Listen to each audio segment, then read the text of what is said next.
এতিয়া বিস্তৃত খবৰলৈ আগবাঢ়িছো আৰম্ভণিতে গুৰুত্বপূৰ্ণ খবৰ এই মুহূৰ্তত দেশবাসীৰ বাবে কেন্দ্ৰীয় কেবিনেটে লৈছে গুৰুত্বপূৰ্ণ সিদ্ধান্ত নতুন ৰাষ্ট্ৰীয় শিক্ষা নীতিত কেবিনেটে আজি জনাইছে অনুমোদন আৰু সেই অনুসৰি কেতবোৰ ব্যাপক হালসলনি হ'ব আমূল পৰিৱৰ্তন হ'ব শিক্ষা খণ্ডত মানৱ সম্পদ বিভাগ এতিয়াৰে পৰা হৈ পৰিব শিক্ষা মন্ত্ৰণালয় মানৱ সম্পদ মন্ত্ৰণালয় এতিয়াৰে পৰা হৈ পৰিব শিক্ষা মন্ত্ৰণালয় আৰু তাৰ লগতে উচ্চ শিক্ষাত কৰা হৈছে ব্যাপক হালসলনি নতুন ৰাষ্ট্ৰীয় শিক্ষা নীতি তাত অনুমোদন জনাইছে কেন্দ্ৰীয় কেবিনেটে আৰু এই অনুমোদন ৩৬ বছৰৰ পিছত শিক্ষা ব্যৱস্থাত এই ধৰণে আমূল পৰিৱৰ্তন অনা হৈছে সকলোৰে বাবে গুণগত সাৰ্বজনীন শিক্ষা এক ৰাষ্ট্ৰীয় পাঠ্যক্ৰমৰ জৰিয়তে প্ৰাথমিক শিক্ষাৰ মান উন্নত কৰা বহুভাষী ২১ শতিকাৰ বাবে প্ৰয়োজনীয় দক্ষতা বিকাশ কলা ক্ৰীড়া আৰু পৰিৱেশ বিষয়ৰ সুসংবদ্ধ পাঠ্যক্ৰমৰ জৰিয়তে শিক্ষাৰ সামগ্ৰিক মান উন্নত কৰিবলৈ নতুন ৰাষ্ট্ৰীয় শিক্ষা নীতিৰ খচৰা প্ৰস্তুত কৰা হৈছে ৩৬ বছৰৰ মূৰত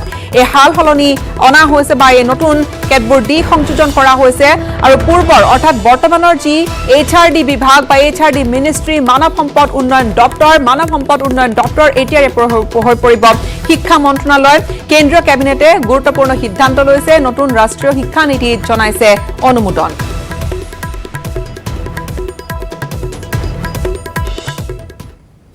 সংঘাত নহয় এইবাৰ বন্ধুত্ব যিখন অসমত দৈনিক ঘটে হাতী মানুহৰ সংঘাতৰ ঘটনা সেইখন অসমৰ পৰা আহিছে এটা আশাপ্ৰদ খবৰ এমাহে বানত আবদ্ধ হৈ থকা ১০০টা বন্যহস্তীৰ এটা বৃহৎ জাকক খাদ্য সামগ্ৰী যোগান ধৰি আহিছে মাজুলীৰ কেইগৰাকীমান যুৱকে হস্তি মানৱৰ বন্ধুত্বৰ বিৰল চানেকি বানত সৰ্বশান্ত হৈও হাতীক খাদ্য যোগান ৰাইজৰ বানৰ বাবে আবদ্ধ ১০০টা বন্যহস্তীৰ বৃহৎ জাক মানুহ আৰু বন্যপ্ৰাণী প্ৰেমৰ এক বিৰল দৃশ্য যি দৃশ্যই কেৱল ভোগ সৰ্বস্ব সমাজখনৰ মানুহক আঁতৰাই লৈ গৈছে মানৱতাৰ মাজলৈ বিগত এমাহে বানত বন্দী হৈ পৰা প্ৰায় ১০০টা বন্যহস্তীৰ এটা বৃহৎ জাকে বাহৰ পাতি আছে ব্ৰহ্মপুত্ৰৰ মাজৰ মাজুলী যোৰহাট সীমান্ত জাজিমুখ চাপৰি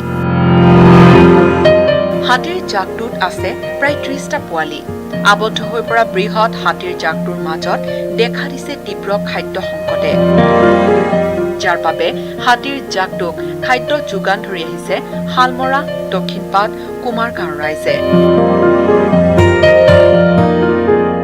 চাউল আনিছোঁ চেনি চাউল চব যিটো আছে খাদ্য সকলো লৈ আহিছোঁ ধৰক বানপানীত যিটো পলস পৰিলে সকলো জেগাতে গোটেই কহুৱা ঘাঁহ ফুটি আজৰি হ'ল বা কলবন নাইকিয়া হৈছে বানপানীৰ কাৰণে আমি অভয়াৰণ্য নাই আৰু দেখিছোঁ আমি তেওঁলোকে আকৌ খাবলৈ পোৱা নাই খাবলৈ নাপায় নিমাতী আমগুৰিৰ পৰা ধৰি তেওঁলোক আমাৰ শালমৰালৈকে ধৰি গোটেই দিশবিলাক ঘূৰি ফুৰিছে সেইকাৰণে আমি আজি গাঁৱৰ পৰা যিখিনি কল কুঁহিয়াৰ কঁঠাল ধান চাউল ঘাঁহলৈকে ধৰি আমি আৰু কলপাতো কিছুমান আনি আমি তেওঁলোকক দি সন্ধ্যা খুৱাই তেওঁলোকে যাতে আমাৰ নামনি ছাইডত নাহে উজনি ছাইডতে আকৌ তেওঁলোক যাবৰ কাৰণে আমি তেওঁলোকৰ বন বিভাগৰ সহযোগত ৰাইজে যোগান ধৰিছে কলগছ কল কঁঠাল চাউল চেনি নিমখ ধানকে ধৰি বিভিন্ন খাদ্য সামগ্ৰী ৰাইজে সহযোগিতা আগবঢ়াইছে ভালে পাইছোঁ কাৰণ আমাৰ এইবাৰ যিটো বান লগে লগে ৪টামান বানপানী সৃষ্টি হৈ গ'ল আৰু হাতীজাকৰ মানে কণ পোৱালি থকা কাৰণে আৰু বৃহৎ এই এলেকাটো বানে প্লাবিত হৈ থকাৰ কাৰণে সিহঁতে যেনি তেনি পাৰ হ'বলৈ সুবিধাটো পোৱা নাইকিয়া পোৱালিবিলাকৰ কাৰণে মাজুলী বন বিভাগৰ কৰ্মীসকলে দিনে ৰাতিয়ে ২৪ ঘণ্টা আমি এই হাতীজাকৰ পিছে পিছে আছোঁ জাজিমুখৰ চাপৰিৰ কহুৱাৰ মাজত আপোন মনে বিচৰণ কৰি থকা হাতীৰ জাকটোৱেও যেন উমান পাইছে এই বন্ধুত্বৰ খাদ্য সামগ্ৰী লৈ আহিলেই অঞ্চলটোৰ পৰা কিছু দূৰলৈ আঁতৰি যায় হাতীৰ জাকটো আৰু মানুহ আঁতৰি গ'লে মুক্তমনে খাদ্য গ্ৰহণ কৰে যি সময়ত বানে তছনছ কৰিছে আপোন ঘৰখন তীব্ৰ সংকট নামি আহিছে জীৱন জীৱিকালৈ সেই সময়তে শালমৰা দক্ষিণপাট কুমাৰগাঁওবাসীয়ে দেখুওৱা এই কাৰ্য নিঃসন্দেহে আদৰ্শনীয় আৰু অনুকৰণীয় মাজুলীৰ পৰা সঞ্জিত সম্পৰাৰ report news 18 Assam north east বাগজানৰ তেলখাদত বিস্ফোৰণৰ বাবে জগৰীয়া অইল ইণ্ডিয়া কৰ্তৃপক্ষ বাগজান সন্দৰ্ভত ৰাষ্ট্ৰীয় সেউজ প্ৰাধিকৰণৰ এই গুৰুত্বপূৰ্ণ ৰায়দান ক্ষতিগ্ৰস্তক 3 তৰপীয়া ক্ষতিপূৰণৰ পৰামৰ্শ আগবঢ়াইছে এনজিটিয়ে।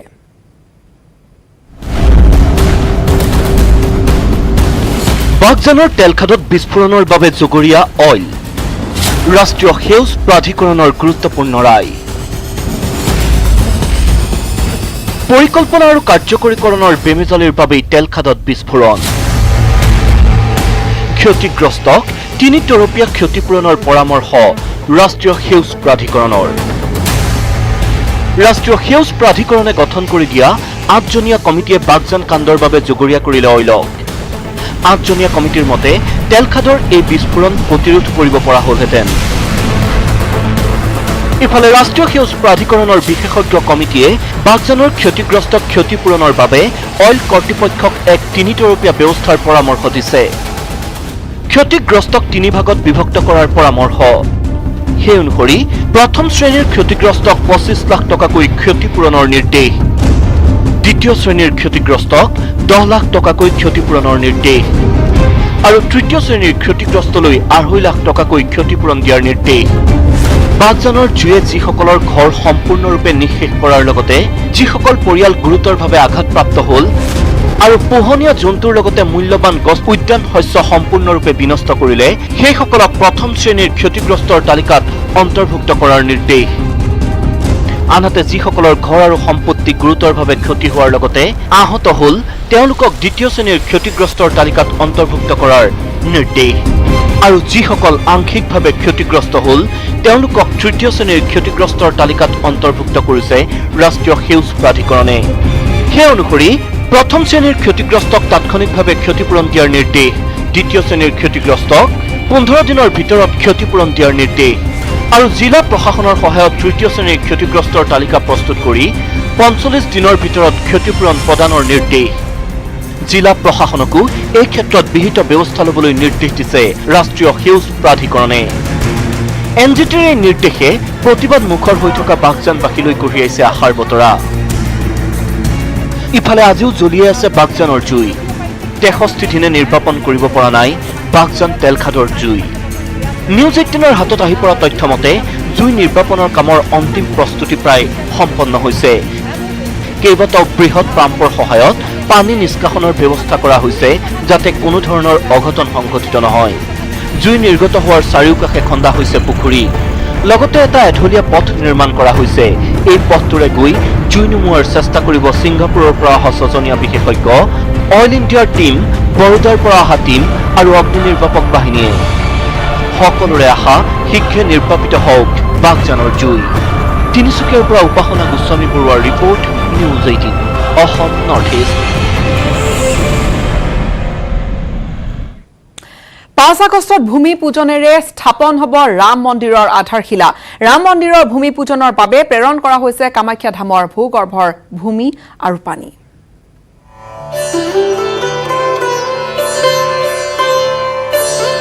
সুদীৰ্ঘকাল জোৰা সংগ্ৰামৰ অন্তত আহি আছে সেই মহেন্দ্ৰক্ষণ।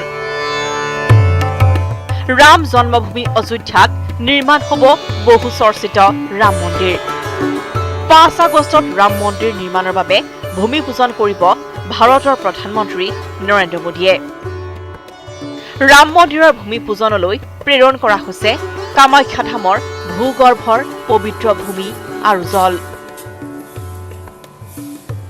कामाख्या माता की जय, कामाख्या माता की जय, श्री राम जन्मभूमि की जय, श्री राम जन्मभूमि की जय, काशी विश्वनाथ की जय। गुवाहाटी शाखार भारत विश्वशांति परिषदर सदस्य आহি আমাৰ পৰা এই মাটি সংগ্ৰহ কৰিছে। জল ভিতৰ ভাগৰ পৰা দিয়া মাটি আৰু জল যেটো আমাৰ কেম্পাছৰ ভিতৰৰ মাটি, যেটো আমাৰ দেৱালৰ ভিতৰৰ মাটি, তাৰ পৰা তেওঁলোক আনি পেলাই দিয়া হৈছে। কেৱল কামাখ্যা ধামেই নহয়, প্ৰেৰণ কৰা হৈছে মহাবাহু ব্ৰহ্মপুত্ৰৰ ভূজলো। সমান্তৰালভাৱে পৰশুৰাম কুণ্ড, ত্ৰিপুৰেশ্বৰী মন্দিৰ, ধনচিৰি আদিৰ পৰাও প্ৰেৰণ কৰা হৈছে মাটি আৰু পানী। এই কাৰ্যৰ বাবে বিশেষকৈ বিশ্ব হিন্দু পৰিষদে গ্ৰহণ কৰিছে দায়িত্ব।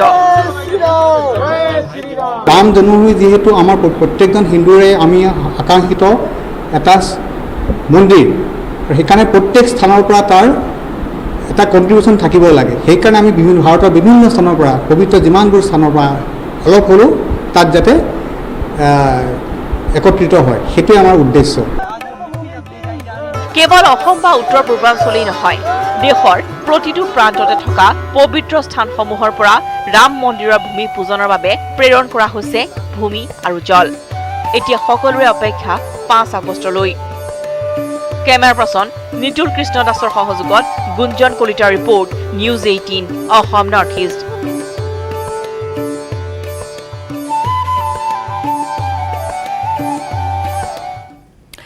বাৰীৰ চুকৰ কঁঠালে এতিয়া খলকনি তুলিছে আন্তঃৰাষ্ট্ৰীয় বজাৰত। অনলাইনতো দিব পৰা হ'ল কঁঠাল গুটিৰ অৰ্ডাৰ। কিন্তু কি এনে গুণ আছে আপুনি মই এলাগি কৰি থোৱা কঁঠাল গুটিৰ? হঠাৎ কঁঠালক লৈ ইমান বাৰু চৰ্চা কিয়?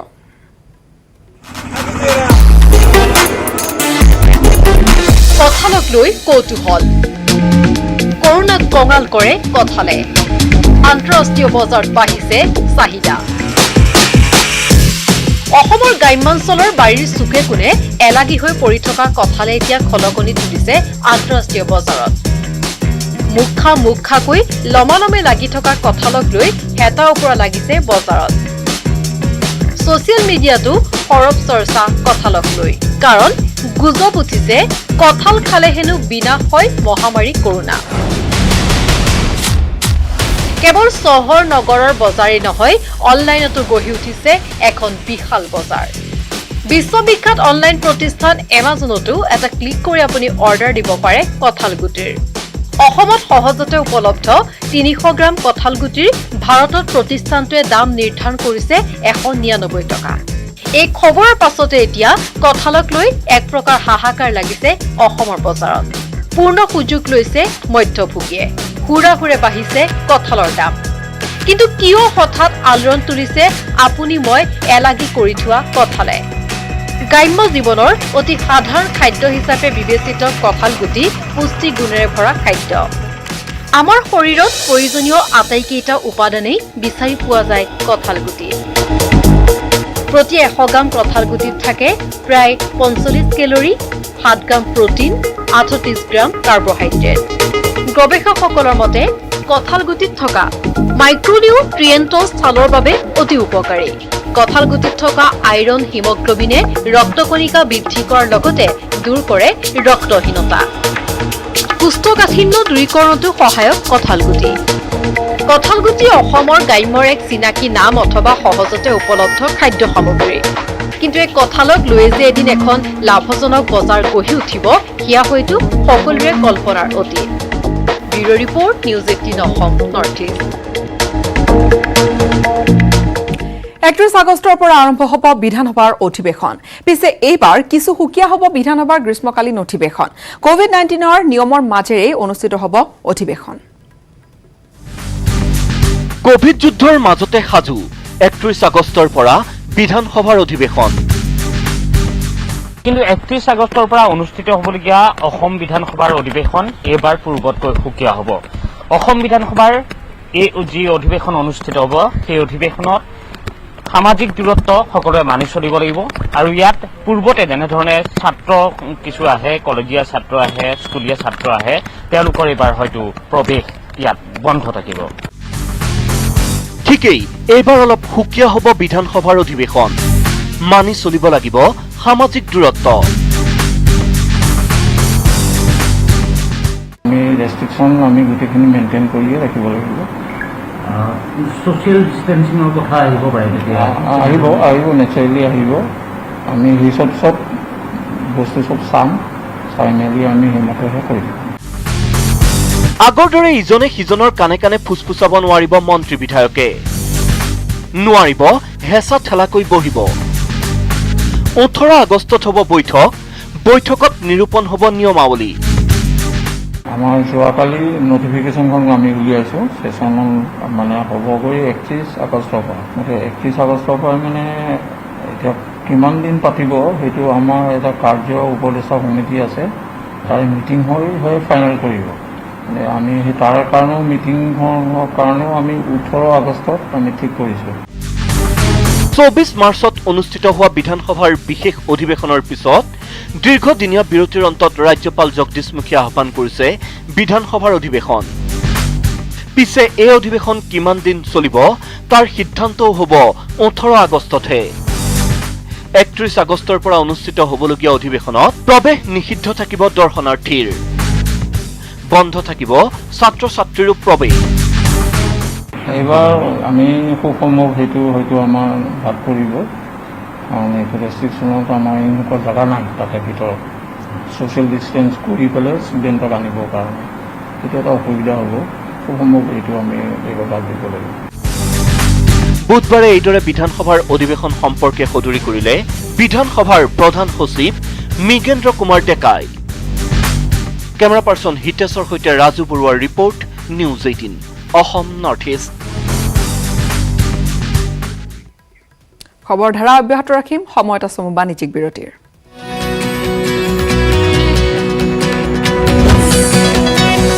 বাতৰিৰ প্ৰভাৱ, চেইনপুৰবাসীৰ সৈতে বিধায়িকাৰ বৈঠক। নগৰ আগ্ৰাসনক লৈ মুখ্যমন্ত্ৰীৰে আলোচনাৰ আশ্বাস দিছে বিধায়িকাই।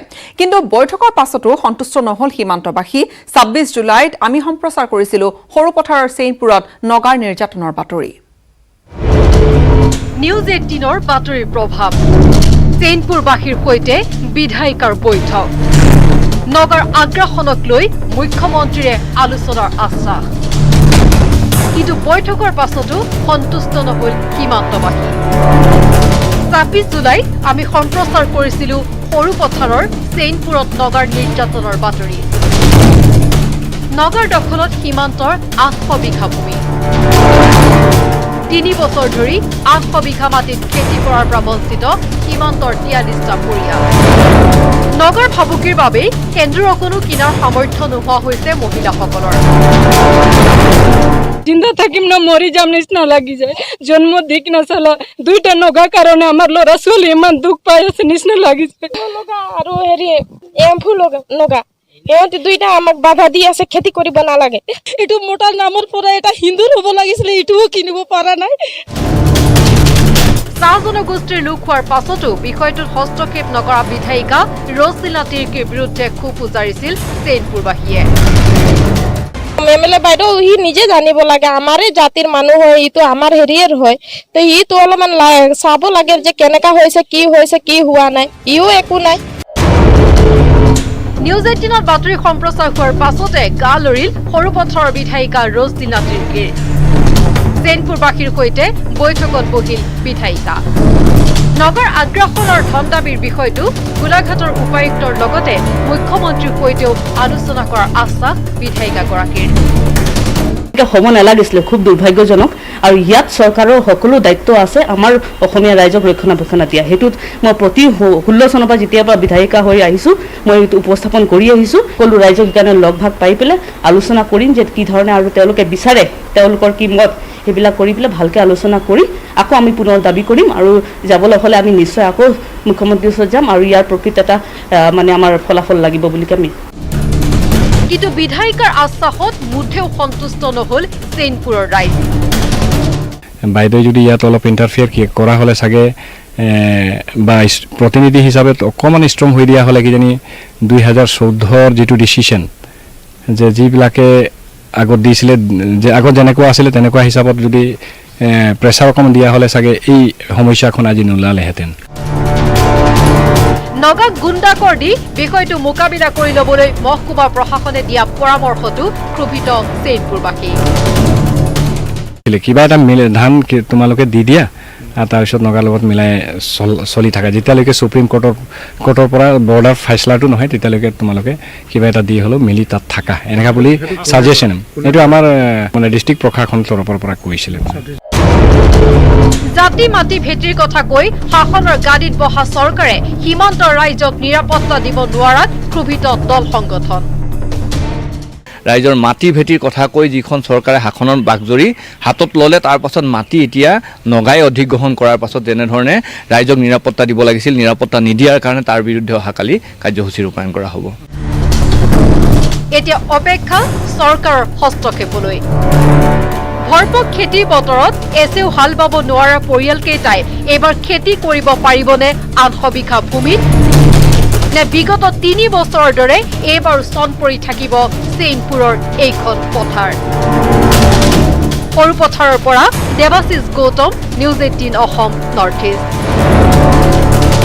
অসমৰ এজন যুৱকে আৱিষ্কাৰ কৰিছে জেণ্ডাৰৰ বিকল্প এটা এপ ভাৰতত নিষিদ্ধ হোৱা যি 59টা এপ আছে তাৰ অধিক এপৰ ভিতৰতে তাৰ সেই এপবোৰৰ ভিতৰতে আছিল জেণ্ডাৰ আৰু জেণ্ডাৰ নিষিদ্ধ হোৱাত এতিয়া ফাইল শ্বেয়াৰিং আৰু ট্ৰান্সফাৰৰ ক্ষেত্ৰত অসুবিধাৰ সন্মুখীন হৈছিল বিভিন্নজন বিশেষকৈ মোবাইল ব্যৱহাৰকাৰীসকল আৰু কাছাৰ জিলাৰ সোণাবাৰী ঘাটৰ যুৱকজনৰ আৱিষ্কাৰে কিন্তু এতিয়া সকাহ দিছে মোবাইল ব্যৱহাৰকাৰীক নৱতম এপ আৱিষ্কাৰ কৰা যুৱকজনৰ নাম ৰিজৱান মজুমদাৰে আৱিষ্কাৰ কৰা এপটোৰ নাম হৈছে লাইট স্পীড 19 জুলাইৰ পৰা গুগল প্লে ষ্টৰত উপলব্ধ হৈছে এই লাইট স্পীড নামৰ এপটো লাইট স্পীডৰ সহায়ত প্ৰতি ছেকেণ্ডত শ্বেয়াৰ কৰিব পাৰিব 7.28 MB ফাইল পূৰ্বেও ষ্টুডেণ্ট গাইড নামেৰে এটা এপ আৱিষ্কাৰ কৰা ৰিজৱান মজুমদাৰৰ এই শেহতীয়া সফলতাত আনন্দিত হৈ পৰিছে পৰিয়ালৰ লোক লগতে সমগ্ৰ বৰাক উপত্যকা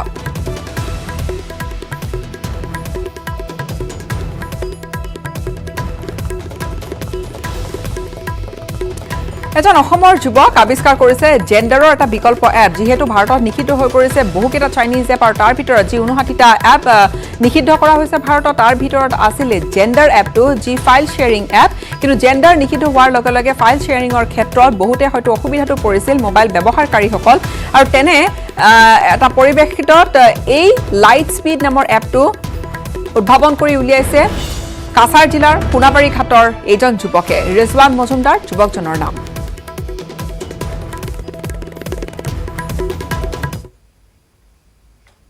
पहले ऐसा एक ऐप बनाने का प्लान था मेरा तो पहले शुरू भी किया था पर तब इतना इम्पोर्टेंस नहीं था मतलब इम्पोर्टेंस नहीं दिया क्योंकि ऑल्टरनेट्स था मार्केट पे और हम लोग का दूसरे प्रोजेक्ट्स पे बिजी थे तो इतना प्रायोरिटी भी नहीं दिया वो सब करने में लग गए तो रिसेंटली जब गवर्नमेंट ने सब ऐप 59 ऐप्स बैन कर दिया तो उसमें मैंने नोटिस किया कि जेंडर भी आता है और शेयरिंग भी आता है तो देन मैंने अपने दोस्तों से पूछा कि अगर हम लोग ऑल्टरनेट क्रिएट करें तो उससे फ़ायदा होगा कि नहीं तो तब उन लोगों ने बोला कि शायद काम कर जाए जो बनाने में तो कोई प्रॉब्लम नहीं है ट्राई कर सकते हैं और हम लोग फ्री भी थे तो इस प्रोजेक्ट का काम स्टार्ट किया तो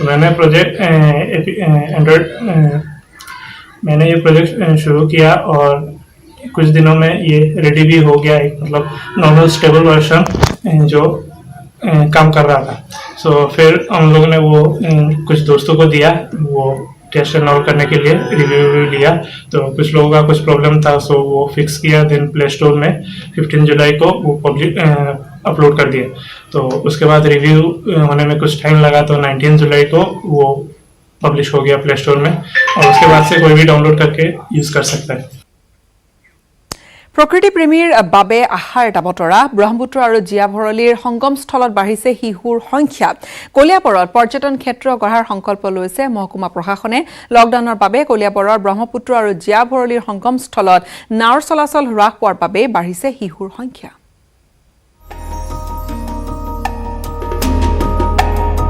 প্ৰকৃতি প্ৰেমীৰ বাবে আহাৰ বতৰা ব্ৰহ্মপুত্ৰ আৰু জিয়া ভৰলীৰ সংগম স্থলত বাঢ়িছে শিহুৰ সংখ্যা কলিয়াবৰত পৰ্যটন ক্ষেত্ৰ গঢ়াৰ সংকল্প মহকুমা প্ৰশাসনৰ লকডাউনৰ বাবে কলিয়াবৰৰ ব্ৰহ্মপুত্ৰ আৰু জিয়া ভৰলীৰ সংগম স্থলত কমিছে নাওৰ চলাচল সমান্তৰালভাৱে কমিছে মাছমৰীয়াৰ সংখ্যা নাও আৰু জালৰ সংখ্যা কমি যোৱাৰ বাবেই শিলঘাটৰ পাৰত দেখা গৈছে শিহুৰ জলকেলি সদায় দেখি থকা নৈখনত শিহুৰ সংখ্যা বৃদ্ধি হোৱা কথাটো চকুত পৰা নাছিল স্থানীয় লোকৰ ঘটনাটো প্ৰত্যক্ষ কৰিলে ৰাষ্ট্ৰীয় বন্যপ্ৰাণী গৱেষণা কেন্দ্ৰৰ 3 গৰাকী গৱেষক ছাত্ৰই শিহুৰ বিষয়ে গৱেষণা কৰিছে ছাত্ৰ 3 গৰাকীয়ে তাৰে এগৰাকী তিতাবৰৰ অভিজিত কোঁৱৰ অক্টোবৰৰ পৰা গৱেষণা কৰি থকা অভিজিত আৰু 2 সতীৰ্থৰ তুলনামূলক অধ্যয়নত পোহৰলৈ আহিল ব্ৰহ্মপুত্ৰ জিয়া ভৰলীৰ সংগম স্থলত শিহুৰ সংখ্যা বৃদ্ধিৰ কথা আৰু আমি যোৱা ৰিচাৰ্চৰ পৰা যোৱা হৈ থকা গৱেষণাখিনিৰ পৰা গম পাইছোঁ যে আমাৰ এই কাজিৰঙা অঞ্চলটোত ব্ৰহ্মপুত্ৰ আটাইতকৈ হাইয়েষ্ট পপুলেশ্যন আছে ডলফিনৰ আৰু যিটো এই শিলঘাটৰ পৰা জিয়া ভৰলী কনফাৰেঞ্চলৈকে মানে আমাৰ ধৰক ভোমোৰাগুৰি ব্ৰিজৰ ওচৰলৈকে যিটো এৰিয়া আছে সেই এৰিয়াটোত মানে যিখিনি ডলফিন আছে সেইখিনি প্ৰায় ইয়াতে ৰেচিডেঞ্চিয়েল টাইপ মানে ইয়াতে থাকে তেওঁলোক সেই ডলফিনখিনি চ' ইয়াতে এটা খুব ডাঙৰ সম্ভাৱনা আছে টুৰিজিমৰ ডলফিন চাবলৈ আহিব পৰাকৈ বহুত কৰিব পৰা ব্যৱস্থা আছে। এসময়ত মহাবাহুৰ বুকুত সুলভ আছিল ভুতুমকৈ ওলাই পুনৰ পানীৰ গভীৰলৈ সোমাই যোৱা শিহুৰ দৃশ্য। কিন্তু জনবিস্ফোৰণৰ লগতে প্ৰদূষণৰ বাবে বিশ্বৰ আন ঠাইৰ লগতে ব্ৰহ্মপুত্ৰতো কমিল শিহুৰ সংখ্যা। লুপ্তপ্ৰায় প্ৰাণীৰ তালিকাত স্থান পোৱা শিহুৰ সংখ্যা ব্ৰহ্মপুত্ৰৰ বুকুত বৃদ্ধি পোৱাত গৱেষণাতো সহায় কৰিছে ছাত্ৰ তিনিগৰাকী। Kaziranga National Park is one of the stronghold for its population right now in Brahmaputra, and in and around this Kulyabamara Bridge and Jia Barole area, we have seen around 6 to 8 dolphins in that area. So the conservation of the species is very high, and the conservation of Ganges River dolphin in Kaziranga National Park is very necessary. গৱেষক ছাত্ৰ তিনিগৰাকীৰ পৰা এই তথ্য পোৱাৰ পাছতে শিলঘাটত উপস্থিত হ'ল কলিয়াবৰৰ মহকুমা বিষয়া। শিলঘাটৰ পাৰত ৰৈ নিজ চকুৰে শিহু দেখা বিষয়াগৰাকীয়ে পৰ্যটন ক্ষেত্ৰ হিচাপে গঢ় দিয়াৰ পৰিকল্পনা কৰিছে কলিয়াবৰক। কলিয়াবৰৰ পৰা দিবাকৰ দাসৰ report, news 18 Assam north east.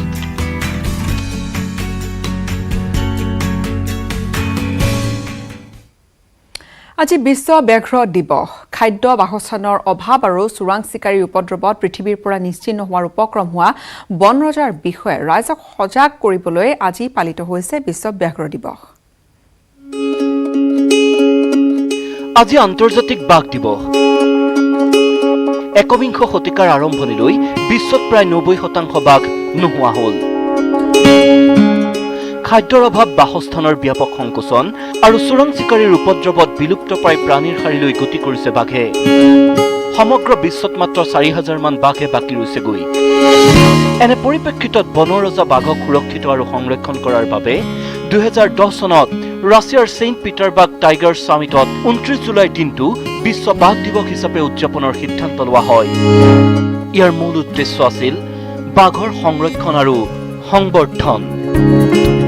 ইফালে বাঘ সংৰক্ষণৰ ক্ষেত্ৰত বিশ্বৰ বাবে আদৰ্শস্বৰূপ হৈ পৰিছে ভাৰত। 1973 চনত 9খন টাইগাৰ ৰিজাৰ্ভেৰে ব্যাঘ্ৰ প্ৰকল্প আৰম্ভ কৰা ভাৰতবৰ্ষত আজি 50খন টাইগাৰ ৰিজাৰ্ভত আছে 2,967টা বাঘ। অৰ্থাৎ বিশ্বৰ বাঘৰ মুঠ সংখ্যাৰ আধাতকৈও বেছি আছে ভাৰততে।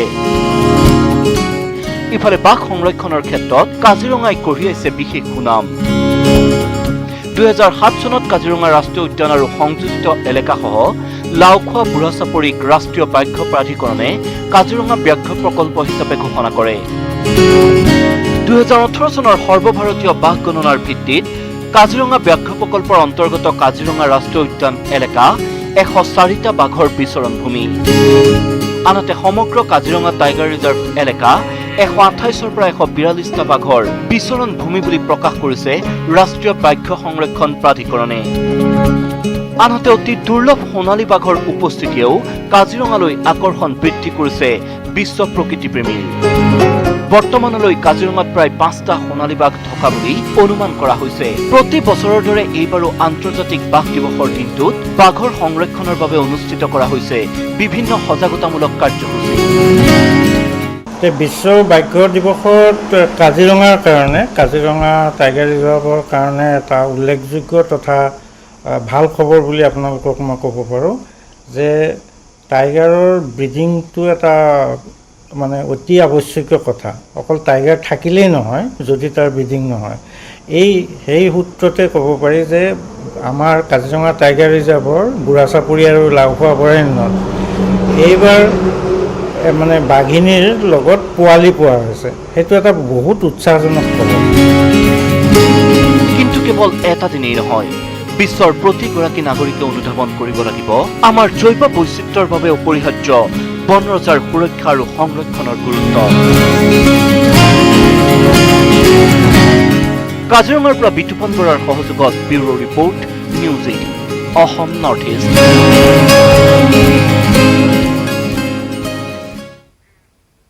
সময় হৈছে আন এটা চমু বাণিজ্যিক বিৰতিৰ।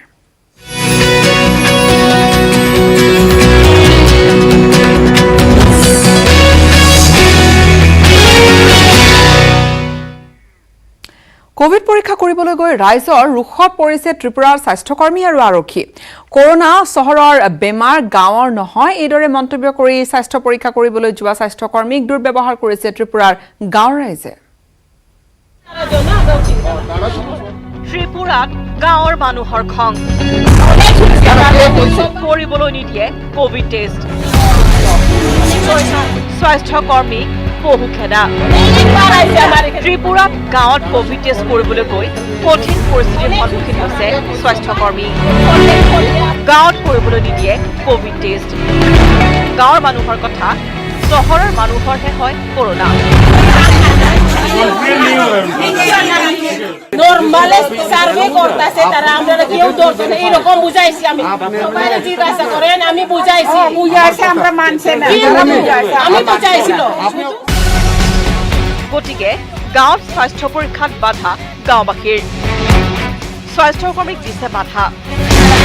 স্বাস্থ্যকৰ্মীৰ বুজনি নলয় তেওঁলোকে, বৰং গাঁৱৰ পৰা খেদি পঠিয়ালে স্বাস্থ্যকৰ্মীকহে। এরপরে যদি কেউ মনে করে না ঠিক আছে আমার টেস্ট করেন আরো টেস্ট করুন সব পরিবারে এরকম শুনিতেছে না দুই না খেয়ে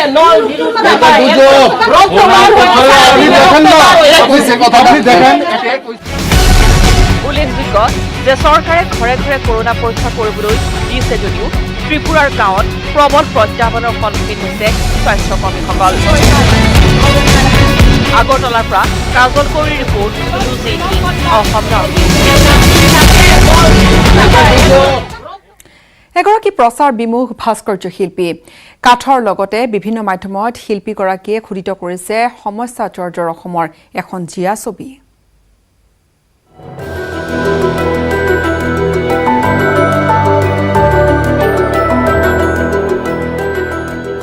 দেৱকান্ত কলিতা এগৰাকী প্ৰচাৰ বিমুখ শিল্পী। বৰহমপুৰৰ ৯ম অসম আৰক্ষী বেটেলিয়নৰ পৰিদৰ্শক হিচাপে ২০১৩ বৰ্ষত অৱসৰ লোৱা এইগৰাকী আৰক্ষী বিষয়াই নিৰ্মাণ কৰা এটি কাঠৰ মূৰ্তিয়ে বৰ্তমান দৃষ্টি আকৰ্ষণ কৰিছে সকলোৰে। অসমৰ উগ্ৰপন্থী সমস্যাৰ পৰা অসম আন্দোলন, অসমীয়াৰ ওপৰত ৰজা ঘৰিয়াৰ শোষণ, ক্ষমতালোভী ৰাজনৈতিক নেতাৰ জনসাধাৰণক প্ৰবঞ্চনা সকলো সন্নিৱিষ্ট হৈছে তেওঁৰ এই সৃষ্টিত। অসমখন যেনেকৈ 7 ভাগ হ'ল তেনেকৈ গছডালৰ ডালপাতবোৰ কাটি দিলোঁ, ছেপাৰেট হৈ গ'ল। মেইন গছডাল মই অসমখন বুজাইছোঁ, সেই অসমখনত এতিয়া কি হৈ আছে। এই অসমখনত এডাল সাপ আছে, এই সাপডাল হ'ল উগ্ৰপন্থী, উগ্ৰবাদ। আৰু এই ঈগল চৰাইটো হ'ল প্ৰশাসন, আৰু এই দুটা এইজন হ'ল নেতা আমাৰ, এয়া হ'ল আমাৰ জনতা, এয়া আমাৰ প্ৰজা। এয়া নভবা নিচিন্তাকৈ যে এসময়ত উগ্ৰবাদটোৱে যুৱকসকলক মানে মাৰিছিলে, ধ্বংস কৰি গৈছিলে, এই লাও খোলাটো দি বুজাইছোঁ মই। আৰু গোটেই অসমখন উগ্ৰপন্থীয়ে পকাই ধৰিছে, যেনি যায় তেনি সেয়াই দেখা পাব। তাৰপিছত কি হৈছে, এই বেংকটো এজন যুৱক আছিলে, এই মাৰিবৰ কাৰণে লৈ গৈছিলে। মাৰিবৰ কাৰণে যেতিয়া লৈ গ'ল তেতিয়া পুলিচ প্ৰশাসনে আগভাতি ধৰিলে। আগভাতি ধৰোঁতে এই ল'ৰাটো পলাই যাবলৈ সুবিধা পালে। আৰু আমি নেতাবিলাকক মানে ভোট দি পেলাই উঠাই দিওঁ যে আমাক কিবা নহয় কিবা দিব, কিন্তু আমি দিয়াৰ পিছত তেখেতে যেতিয়া নেতা হয় সেই বাদুলিটোৱে গছত ওলমি দি এই প্ৰজাক কেনেকৈ শোষণ কৰিছে সেইটো দেখুৱাইছোঁ। আৰক্ষী বিভাগৰ সৰ্বভাৰতীয় প্ৰতিযোগিতাত দুবাৰকৈ শ্ৰেষ্ঠত্ব অৰ্জন কৰা দেৱকান্ত কলিতাই আৰক্ষীত কৰ্মৰত হৈ থকাৰ সময়ছোৱাত প্ৰত্যক্ষ কৰা সমস্যাৰাজিৰ ওপৰত ভিত্তি কৰিয়ে নিৰ্মাণ কৰিছে এই মূৰ্তি। অসমৰ পৰিস্থিতিৰ ওপৰত মই বনাইছিলোঁ, যেনেকৈ কিছুমান ৰাইটাৰ থাকে তেখেতলোকৰ কলম আছে, কলমেদি মানে অসমৰ পৰিস্থিতিৰ ওপৰত বাতৰি লিখে বা কিবা লিখে, তেনেকৈ কিছুমান আৰ্টিষ্ট লিখি দিয়ে। মই ভাবিলোঁ যে মইতো নিজে এজন আৰক্ষী, পৰিস্থিতিবোৰ মই নিজে দেখিয়ে আছোঁ, দেখি থাকি মই এইবিলাক চবতে দেখি মনটো মোৰো অলপ কেতিয়াবা বিষাদ হৈ যায় যে, তেতিয়া ভাবিলোঁ যে মই কিবা এটা বনাওঁ। হৃদৰোগত আক্ৰান্ত হৈ বাইপাছ চাৰ্জাৰীৰ সন্মুখীন হোৱাৰ পিছতো থমকি ৰোৱা নাই দেৱকান্ত কলিতা। বিদ্যালয়ত পঢ়াৰ কালতেই সৰস্বতী মূৰ্তি নিৰ্মাণ কৰা কলিতাই সুন্দৰ অইল পেইণ্টিঙেৰে দৃষ্টি আকৰ্ষণ কৰিছিল অসম আৰক্ষীৰ উচ্চপদস্থ বিষয়াৰ। নগাঁও চহৰৰ হেনচোৱা নিবাসী কলিতাই নিজ হাতেৰে নিৰ্মাণ কৰা বহু দেৱ দেৱীৰ মূৰ্তি দান কৰিছে ৰাইজক। কিন্তু প্ৰচাৰ বিমুখ এই শিল্পীগৰাকীক আজিলৈকে স্বীকৃতি দিবলৈ আগবাঢ়ি নাহিল কোনো। শিল্পকলাৰ নীৰৱ সাধক শিল্পী দেৱকান্ত কলিতাই আন্তঃৰাষ্ট্ৰীয় পৰ্যায়ত জীৱিত কালতে পাওক উচিত স্বীকৃতি, সেয়াই বিচাৰিছে সকলোৱে। কেমেৰা পাৰ্চন হেমন্তৰ সৈতে নগাঁৱৰ পৰা নীলোৎপল বৰাৰ report, news 18 Assam north east.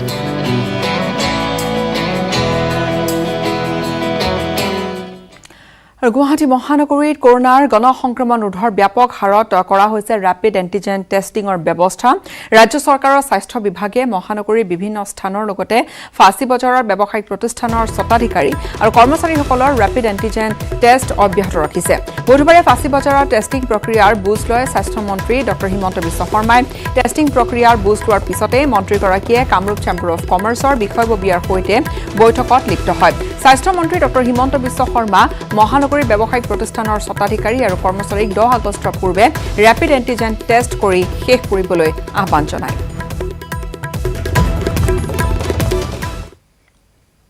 Kamrup chambers of কমাৰ্চত মই আৰু DC আহিছিলোঁ।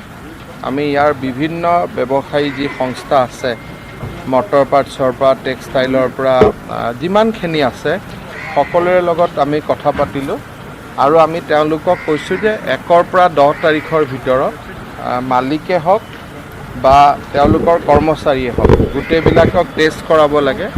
কাৰণ নহ'লে আমি সদায় সোঁফাল বাওঁফালৰ দোকানে কৰি থাকিব লাগিব, যাতে দুইটা ফালৰ দোকান খুলিব পাৰে, ব্যৱসায় ভাল কৰি হ'ব পাৰে। সেইকাৰণে মই তেখেতসকলক ৰিকুৱেষ্ট কৰিছোঁ যে আপোনালোকৰ এমপ্লয়ী মালিক সকলোৱে যাতে আহি চেম্পল দিয়ে। আমি ইয়াতে ভ্ৰাম্যমান টেষ্টিং কৰিছোঁ। আজি যেনেকৈ এইটো কলনীত কৰিছোঁ, গলিত কৰিছোঁ, অহাকালি আগৰটোত যাম। এনেকৈ 10 তাৰিখৰ ভিতৰত আমি বিভিন্ন গলিত আমাৰ ভ্ৰাম্যমান টেষ্টিং চেণ্টাৰ হ'ব আৰু খুব ভাল কৰি আহি তেওঁলোকে টেষ্ট কৰিব পাৰিব। শৰীৰত বয়সৰ চাপ কিন্তু কমা নাই কৰ্মস্পৃহা। আদৰ্শ দেখুৱাইছে গোলাঘাটৰ এক দম্পতীয়ে। 73 বছৰীয়া স্বামী ব্যস্ত মানুহক কৰোনাৰ পৰা সুৰক্ষা প্ৰদান কৰা, আনহাতে 65 বছৰীয়া পত্নী ব্যস্ত মানুহক কিছু আমোদ দিয়াত।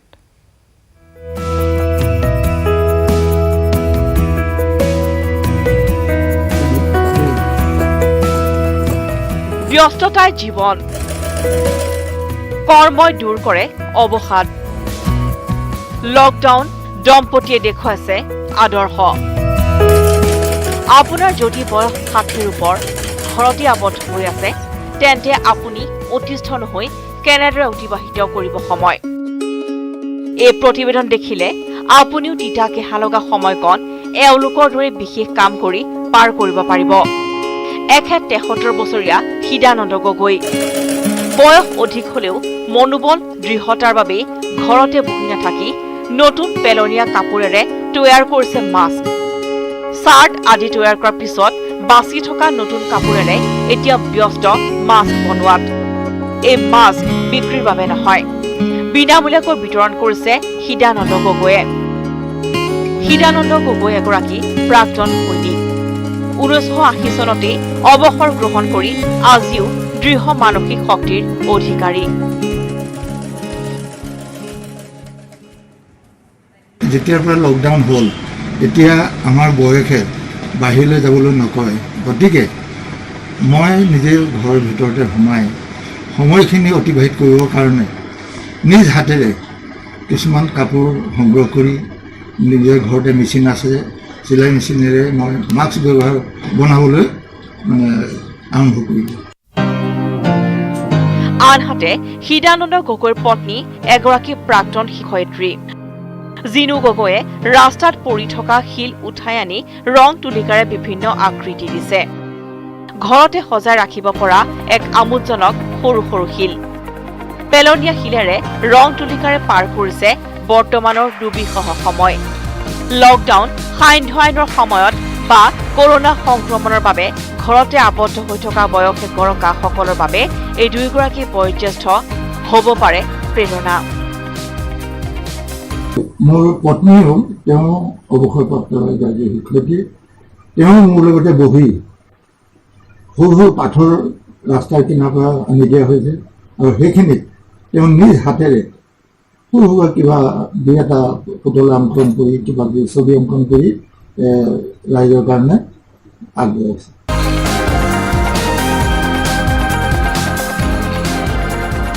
উল্লেখযোগ্য যে এই দম্পতি অসমৰ সুসন্তান কেপ্টেইন জিন্তু গগৈৰ খুৰাক খুৰীয়েক। গোলাঘাটৰ পৰা ইউনিচাল report, news 18 Assam north east. Breaking news. যোৰাবাটৰ ব্যৱসায়ীৰ বাহনলৈ লক্ষ্য কৰি দুৰ্বৃত্তই কৰিলে গুলী চালনা। আজি দিনৰ ভাগৰ ঘটনা। ৰাকেশ ৰাঠি নামৰ ব্যৱসায়ীজনৰ বাহনখনলৈ লক্ষ্য কৰি দুৰ্বৃত্তই গুলী চলাইছিল। মৰিগাঁৱৰ পৰা গুৱাহাটীলৈ আহি থকা সময়তে গুলী চালনা কৰিছিল দুৰ্বৃত্তৰ দলে। AS21C6772 নম্বৰৰ বাহনলৈ লক্ষ্য কৰি দুৰ্বৃত্তই গুলী চলাইছিল।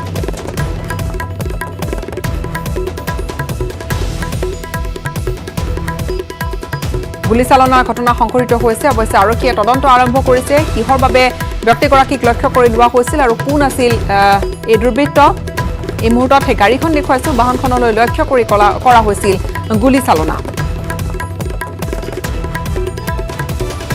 গুৱাহাটীলৈ গৈ আছিলোঁ, তো গুৱাহাটীলৈ গৈ থাকোঁতে জাষ্ট মানে খেতি পাৰ কৰিছোঁ। পাৰ কৰাৰ অলপমান আগতে মানে গিলাচখন ভাঙি থাকিলে, ছাইড গিলাচ, মই ছাইডত বহি আছিলোঁ। ছাইড গিলাচ ভাঙি থাকোঁতে ধৰি লওক মই ড্ৰাইভাৰক ক'লোঁ এবাৰ ছাইড কৰক গাড়ীখন, চাফা কৰি লওঁ।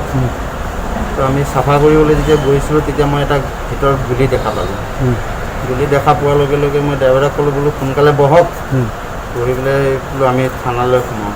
মই লগে লগে ঘূৰি আহিলোঁ। একচুৱেলি আগতো মোৰ ওচৰত ফোন আহিছিলে, মই মৰিগাঁও থানাত মানে কমপ্লেইনো কৰি থৈছিলোঁ এইবিলাক। মই কমপ্লেইন দি ৰাখিছিলোঁ। ভাবুকি আছিলে? হয়। পইচা ডিমাণ্ড কৰিছিলে? হয়। কোনে কৰিছিলে? কোনো হেৰি পন্থাৰ নাম লোৱা নাই। কিমান টকা ডিমাণ্ড কৰিছিলে? সিহঁতে কিবা তেনেকুৱা হেৰি কৰা নাছিলে, অলপ পইচা বিচাৰিছিলে। মই সিহঁতক কৈছোঁ মইতো এতিয়া দিব নোৱাৰিম, লকডাউন, ইমান সভা হেৰিও নাই। পোন প্ৰথমবাৰৰ বাবে অসমত ড্ৰেগন খেতিৰে স্বাৱলম্বিতাৰ নিদৰ্শন দাঙি ধৰিছে ওদালগুৰি জিলাৰ গেৰুৱা গাঁৱৰ এজন প্ৰাথমিক বিদ্যালয়ৰ শিক্ষকে। শিলচৰ লাইলাপুৰত জব্দ দুষ্প্ৰাপ্য প্ৰাণী। বন বিভাগৰ বৃহৎ সফলতা। মিজোৰামৰ পৰা অনা হৈছিল দুষ্প্ৰাপ্য প্ৰাণী। ৰাজ্যত অব্যাহত আছে দুষ্প্ৰাপ্য বন্যপ্ৰাণীৰ চোৰাং বেহা। শিলচৰত লাইলাপুৰত বন সংমণ্ডলে মঙলবাৰে নিশা জব্দ কৰে এইসমূহ দুষ্প্ৰাপ্য প্ৰাণী। ইয়াৰ ভিতৰত আছে এটা কেংগেৰু, আছে 6টা দুষ্প্ৰাপ্য ভাটৌ, 3টা কাছ আৰু 2টা আপুৰুগীয়া বান্দৰ।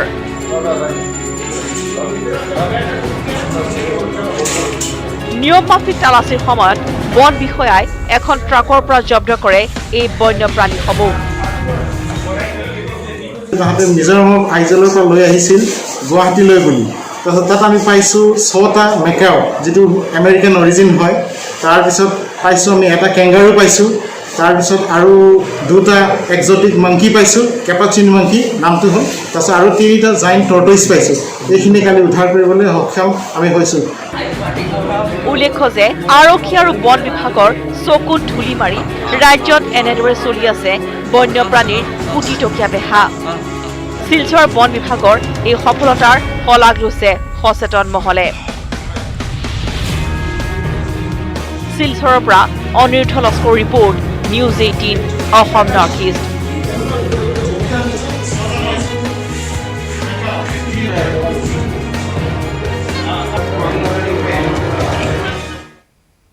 আৰু এই ধৰণে আচলতে মিজোৰামলৈ দুষ্প্ৰাপ্য বন্যপ্ৰাণী সৰবৰাহ কৰি বন বিভাগৰ জালত পৰিছে দুটাকৈ বন মাফিয়া। এই খবৰ আপোনালোকক দেখুৱালো। এতিয়া পূৰ্বৰ খবৰটোলৈ আগবাঢ়িছো যে পোন প্ৰথমবাৰৰ বাবে অসমত ড্ৰেগন ফলৰ খেতিৰে স্বাৱলম্বিতাৰ নিদৰ্শন দাঙি ধৰিছে ওদালগুৰি জিলাৰ গেৰুৱা গাঁৱৰ এগৰাকী প্ৰাথমিক বিদ্যালয়ৰ শিক্ষকে। প্ৰতিবেদন আগবঢ়াইছো।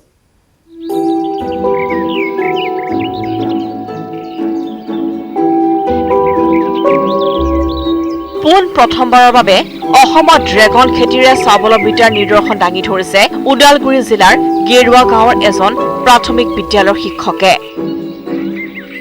শিক্ষকজন হৈছে চন্দন দৈমাৰী ঘৰ উদালগুৰিৰ লাইলংপাৰাৰ গেৰুৱা গাঁৱত পেছাত এগৰাকী শিক্ষক কৃষিৰ প্ৰতি থকা আগ্ৰহৰ বাবে তেওঁ 16 বিঘা মাটিত বগৰী খেতিৰ লগতে 7 বিঘা মাটিত ড্ৰেগন খেতি পোন প্ৰথমবাৰৰ বাবে আৰম্ভ কৰিছে অসমত মাত্ৰ 80,000 টকা খৰচ কৰি পশ্চিমবংগৰ পৰা বীজ আনি এই খেতিৰ আৰম্ভ কৰিছে 2019 চনৰ পৰা ড্ৰেগন ফ্ৰুট বুলি নতুন খেতি আহি আছে যদি আপুনি যদি লগাব বুলি লগাব পাৰে আৰু মেছেজলি তাৰপিছত মই তাৰমানে চেনেলো চালোঁ ইউটিউবত চালোঁ কি লাভ কি কেনেকৈ ইণ্টাৰনেশ্যনেল ফ্ৰুট বুলি মই গম পালোঁ আকৌ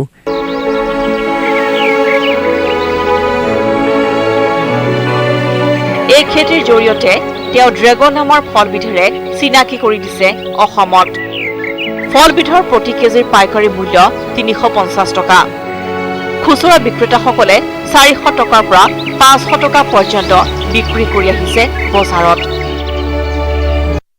ইমান কষ্ট নাই এইটো বেলেগ খেতি কৰিলে ইমান পইচাও নাপায় এইটো 1 কেজিত 350 আমি জীৱনত এনেকুৱা পইচা পোৱা নাছিলে 1 কেজিত 350 টকা জীৱনত আমি পোৱা নাছিলোঁ একদম ভাল লাগে আৰু অলপ এক মোনা লৈ গ'লে তাৰমানে পইচা অলপ মোটাকৈ আহে আৰু তাৰমানে ভাল লাগে আৰু একদম মনটো একদম আকৌ কৰিম নে কেলে ভাবি থাকি আৰু প্ৰতি মাহত অকল ড্ৰেগনৰ প্ৰায় 60 পৰা 70,000 টকা উপাৰ্জন কৰি আহিছে চন্দন দৈমাৰীয়ে অহা বছৰৰ পৰা তেওঁ 1,40,000 পৰা 1,60,000 টকা পৰ্যন্ত উপাৰ্জন হ'ব বুলি আশা কৰিছে উদালগুৰিৰ পৰা ৰিপুঞ্জয় নাথৰ report news 18 Assam north east আৰু এইখিনিতে পুনৰ লৈছো এটা চমু বাণিজ্যিক বিৰতি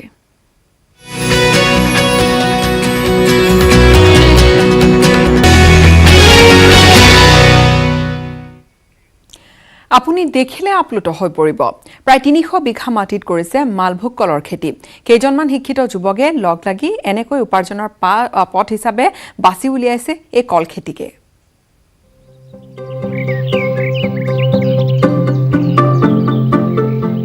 চালি চকুৰোৱা দৃশ্য 300 বিঘা মাটিত কল খেতি আনৰ বাবেও প্ৰেৰণা দক্ষিণ কামৰূপৰ পলাশবাৰী সমষ্টিৰ অন্তৰ্গত অসম মেঘালয় সীমান্তৰ কুলচি নলবাৰী সেউজ বিপ্লৱৰ সূচনা ৰাভা লোকসকলে স্বাৱলম্বিতাৰ অনন্য নিদৰ্শন দাঙি ধৰিছে প্ৰায় 300 বিঘা ভূমিত এতিয়া কেৱল মালভোগ কলৰ খেতি কুলচি নৈৰ পাৰত কৰা কল খেতিৰে চাৰিওফালে সেউজীয়া হৈ পৰা পৰিৱেশে আপ্লুত কৰিব আপোনাকো কুলচি নলবাৰীৰ সতীশ ৰাভাই কেইজনমান শিক্ষিত যুৱকক লগত লৈ প্ৰথমে কম মাটিতে কল খেতি আৰম্ভ কৰিছিল যদিও এই কল খেতি পিছত লাহে লাহে বঢ়াই গৈ 300 বিঘা মাটিত কৰে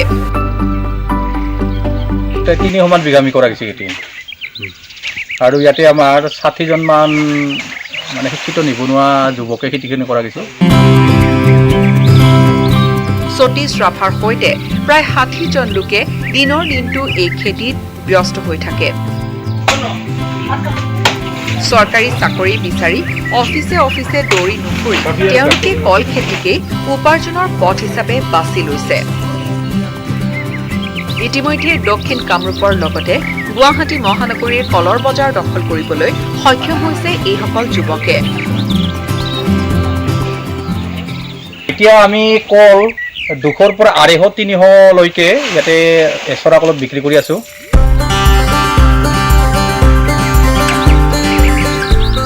চাকৰিৰ আশা নকৰি বিভিন্ন খেতি কৰ্মৰে উপাৰ্জনৰ পথ বাছি ল'ব পাৰি তাৰেই নিদৰ্শন দাঙি ধৰিছে এইসকল লোকে বহু যুৱকৰ বাবে এতিয়া তেওঁলোক আদৰ্শ হৈ পৰিছে দক্ষিণ কামৰূপৰ পৰা কেমেৰা পাৰ্চন হিতেশৰ সৈতে Dhrubajyoti Kalita news 18 Assam north east dragon fruit কলৰ পিছত এবাৰ আহিছো কঁঠালৈ যেহেতু কঁঠালৰ কথা এতিয়া সকলোৰে মুখে মুখে বাৰীৰ চুকৰ কঁঠাল এক প্ৰকাৰ এতিয়া খলকনিৰ সৃষ্টি কৰিছে আন্তঃৰাষ্ট্ৰীয় বজাৰতো অনলাইনতো দিব পৰা হ'ল কঁঠাল গুটিৰ অৰ্ডাৰ কিন্তু কি এনে গুণ আছে বাৰু কঁঠালত আপুনি মই এলাগি কৰি থোৱা এই কঁঠাল গুটিৰ কিয় এনেকৈ হঠাৎ দাম বাঢ়িছে আদৰ বাঢ়িছে এই প্ৰতিবেদন আগবঢ়াইছো আৰু ইয়াৰ সৈতে বিদায় লৈছো ধন্যবাদ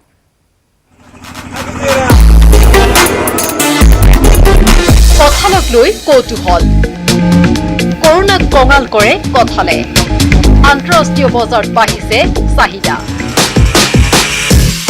অসমৰ গ্ৰাম্যাঞ্চলৰ বাৰীৰ চুকে কোণে এলাগি হৈ পৰি থকা কঁঠালে এতিয়া খলকনি তুলিছে আন্তঃৰাষ্ট্ৰীয় বজাৰত মুখ খাকৈ লমালমে লাগি থকা কঁঠালক লৈ হেতা ওপৰা লাগিছে বজাৰত ছচিয়েল মিডিয়াতো সৰব চৰ্চা কঁঠালক লৈ কাৰণ গুজব উঠিছে কঁঠাল খালে হেনো বিনাশ হয় মহামাৰী কৰোণা